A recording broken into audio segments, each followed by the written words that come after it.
What's good, sports gamers? And with MLB The Show 23 out, new and returning gamers alike are wondering why they can't lay off that slider or hit that high and then heat even when you know it's coming. Well, I'm going to help you with that and go over with you how to improve your hitting instantly, improving your reaction time and pitch recognition in MLB The Show 23.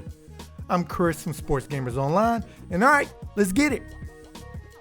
Playing with zone hitting, one of the biggest issues people have is controlling the left stick while also being in charge of timing the ball with the button. You see this play out with pitches down the middle. You get excited and then proceed to slam the left stick down and pop up. Annoying, right? Because you feel you have to do something with the left stick since your finger is touching it. If you play Ranked or Diamond Dynasty, especially on the lower levels, you're going to see way more pitches end up around the middle of the plate. So a huge thing for you to being a better hitter is smashing them as hard as you can when they do, instead of constantly popping it up or missing the pitch altogether. Only then would you realize how often pitches do end up around the middle. Now, a way to improve your timing on pitches and keep your left stick in place is, again, if you use zone hitting, which you should, is separating the left stick and the button press as long as you can until it's time to swing. We are aiming for a sort of altered directional hitting approach where you only have to hit with a simple button press. So what I mean by separating them is you're going to want to hover your left thumb above the left stick and let your right thumb, or whatever finger you use, be in control 95% of the way. Simplifying your approach, you can then focus on the necessary timing and location of the pitch to then add in the left stick movement to complete it. Check it out, if you go into custom practice mode and force the computer to only throw you up and in high heat, you would be surprised how early or on time a lot of your swings are. That's again just hitting the button in zone hitting and not holding the left stick. Which doing that has your mind focused on three separate things and it can slow you down. So again, you want to let the swing button do majority of the work and track the pitch, removing the left stick from your mind until you know where the pitch is heading and you're about to swing. Your reaction time is better than you think it is. This helps you keep the PCI centered on pitches in the middle and improve your timing on outside and inside pitches by purposely delaying your left stick movement until right before you swing, by waiting until the last possible second. This method, I'm trying to remove the spots where we remove the left stick in situations where the ball is literally coming right down the middle.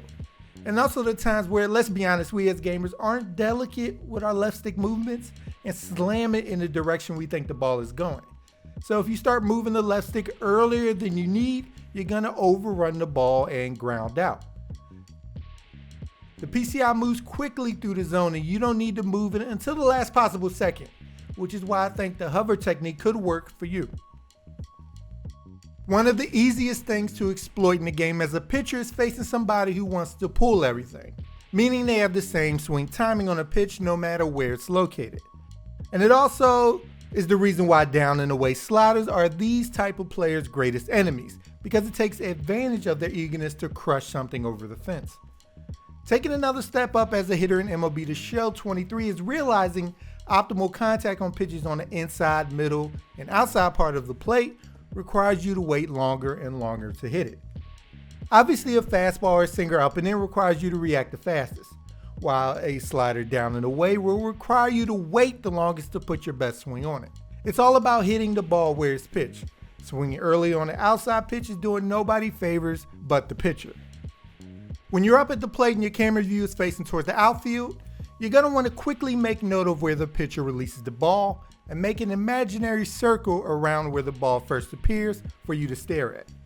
Doing this allows you more consistency in picking up the pitch and not getting lost looking at Satchel Paige's windup, and you end up looking at his hat or what the shortstop is doing, and bam, the pitch is already halfway there. The more boring the batter eye, the better it is for you to pick up the ball, which you're more likely to find in minor league stadiums than major league ones. Now, another way to help you get to pitches you feel are just out of reach was introduced last year, and that's something called the PCI Anchor System. It gives you the ability to lock your PCI into different spots within the strike zone. Instead of always starting in the middle of the strike zone and having you holding it up and in to get ready for the fastball, you know it's coming, the PCI Anchor System will do that for you. If you're interested in using it, first make sure it's enabled in your control settings. And from there, you will find there are two versions of it, free and preset. Free lets you lock your PCI anywhere in the strike zone, while preset lets you lock it into one of 9 different pre-select locations. Then scrolling down, you can select whether you want your PCI anchor to reset after each batter, after the inning, or to last the whole game. And if you selected the preset PCI anchor, you can decide whether to remove the 9 dots from your view. So when you're at the plate by moving your left stick around the strike zone, if you click in the left stick, your PCI will lock wherever you have it. If you have it set to preset, it will lock to the nearest dot. You can still move the left stick afterwards, but it will fling right back once you let go. And again, to unlock it from its position, click in the left stick once again.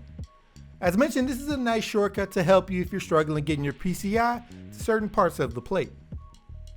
Now, if you're struggling recognizing pitches from certain guys for whatever reason, or catching up to fastball sinkers, staying off of sliders, that is what custom practice is for you to set yourself up to bat against some of the best pitchers with the nastiest stuff in the game and get reps against it. Before you hop on Diamond Dynasty, running a custom practice and get some batting practice and get some high heat could do you a lot of good. Whatever you think you're weak at, get in here and tell the game to throw you nothing but that pitch in that certain spot until you're comfortable. Then build off of that and start to add in different locations and pitches. Now, if your team directional or timing based hitting and you don't plan on doing multiple things while playing, it may be in your best interest to finally make the move to zone hitting. It may seem overwhelming at first dealing with the PCI, which stands for plate coverage indicator, while controlling 2 different things to hit rather than one. But along with my other tip, you have the most control and best chances of sending the ball where you want to. And going into your control settings, you can tweak your PCI further to your liking. The PCI is made up of 3 parts: the center, inner, and outer, each with 4 different designs you can have for each. Now, although you will still be using it, you can turn the PCI art off to have a blank canvas at the plate to really focus on the ball. Or pick and choose which parts of the PCI you want to visually show.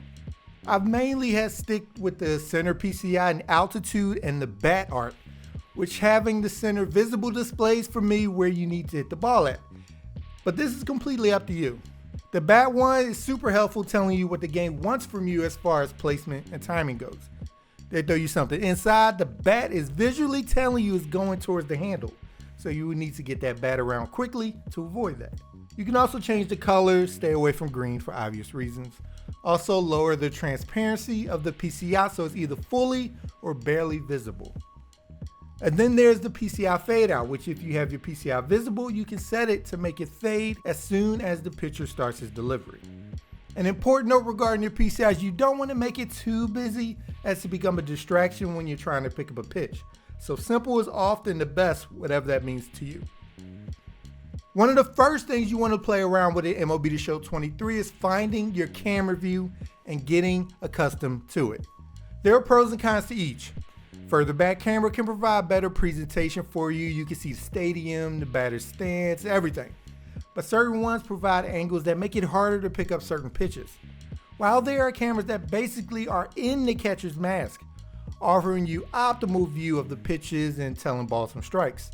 Or to some, it can seem like the ball is coming at you a billion miles an hour. The trick is finding the balance if you're totally not comfortable with either.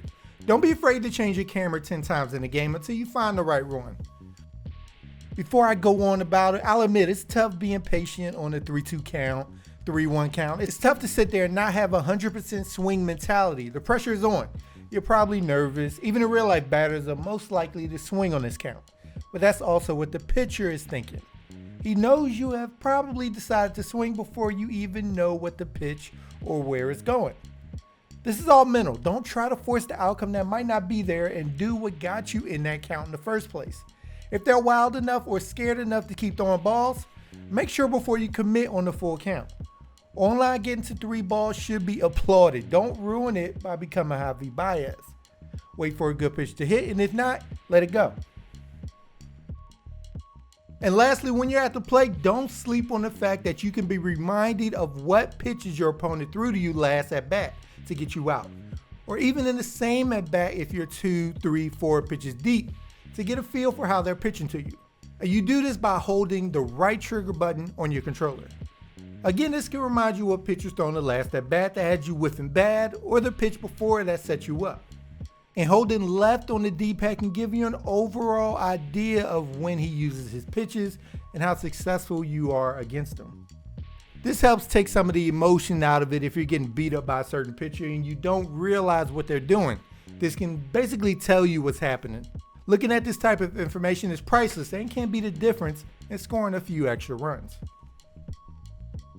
So alright sports gamers, I hope this video was able to help you out. And if you like the content we provide, make sure to subscribe to Sports Gamers Online so you don't miss anything we put out. And stay tuned here for more MLB The Show 23 content. And hit that bell icon so you're notified when they drop. Alright people, I'm Chris.